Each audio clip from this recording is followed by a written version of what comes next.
John 5:7. Respondet ei languidus, Domine, hominem non habeo, ut cum turbata fuerit aqua, mittat me in piscinam. Dum venio enim ego, alius ante me descendit.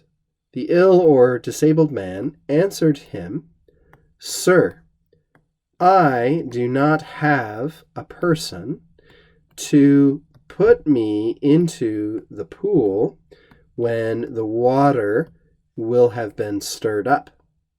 For while I myself am coming down to the water, another person comes down before me.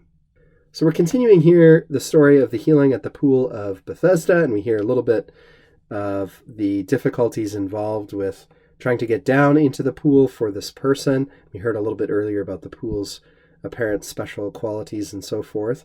There's a couple of places in this verse where one might get a little bit confused, so we'll take it one step at a time. The languidus is our speaker, the disabled or ill person, and we've got sort of a long quotation here that we've got to mark out. This first speaking and answering formula is very familiar to us by this point. Hopefully nothing shocking there. Dominus, we've talked about before. This is a form of polite address to someone you don't know, someone whom perhaps you assume to be of a higher station. Sir, Mr., something like that. I don't have a person, he says. I don't have someone here with me. And here, typically, we might expect instead of ut, actually a qui, in line to some extent with English usage, actually. Latin likes to use relative clauses of characteristic in situations like this. So I don't have the sort of person around me who is the kind of person who would do this. And we get a verb in the subjunctive. We get a verb in the subjunctive anyway, because this is sort of a form of purpose clause. Again, it's a little bit odd that we have ut instead of qui, but we can still follow what's happening here. I don't have a person who, or I don't have a person to put me into the piscinam. And remember, we talked about how piscinam, though it originally meant fish pond, eventually just came to mean any kind of still pool of water. It's got nothing to do with fish in this context anymore. I don't have anyone to put me, and we're saying put for mito, anyone to place me into the pool. Then we get a little subordinate clause here explaining under what circumstances.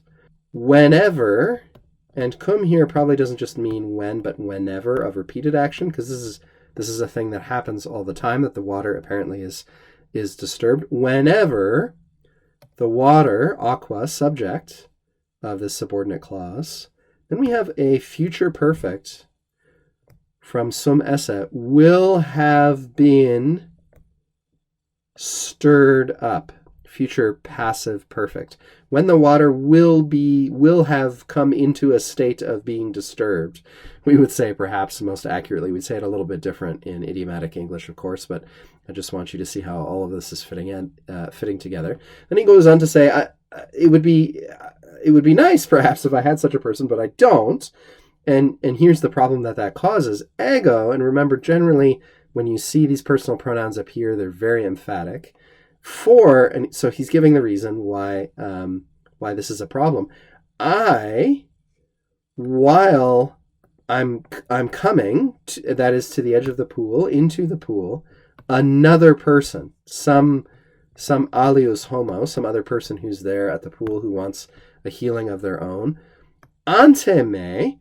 And this means both temporally and I think spatially. I mean, if someone goes down to the pool, apparently there was sort of there was a raised level or platform around the pool, and you would walk down either that or a few steps. I think there are actually some steps there.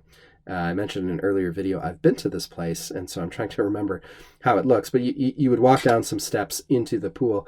So these people would walk down before him, both in the sense that they would walk down before him in time, and perhaps also in front of him. They'd get in front of him between him and the pool, and so he wouldn't be able to get down because he couldn't move very quickly, I think is the implication here. So hopefully the Latin makes sense to you. Once you can see how it works, it's a little bit easier to construe. One of the things I would say, I've mentioned this in other videos, is when you're reading a longer Latin sentence like this, and you sort of initially go off the rails, you have trouble seeing how it's supposed to work, try reading it aloud 4 or 5 times first, so that you can kind of intuitively grasp some of the structural elements. You can actually hear some of the subordinate clauses, for instance, sort of putting themselves together as you read it. Sometimes beginning or inexperienced Latin students get into trouble just because they're trying to rush things. You've read the sentence very quickly over once, and you jump in hoping that you can just, by a miracle, you'll be able to construe everything all at once, and it will all fall into place. But with slightly more complex sentences, sometimes that doesn't happen, again, when you're still learning. And so what you should do is read it aloud, hear yourself speak it a few times, and each time pay attention to what you can understand better than the last time that you read it. And I usually tell my students, listen for chunks that sound like they go together, like in piscinam. That's a prepositional phrase. Or hominem non habeo. It's clear that those words will go together. Ante me, etc. Listen for those chunks that you can chunk together, so to speak. And whatever's left over that doesn't seem to fit into a clear group of words will be a little bit easier to construe because it's a little bit more isolated. You can kind of take things one by one. So that's just a bit of advice on construing longer sentences.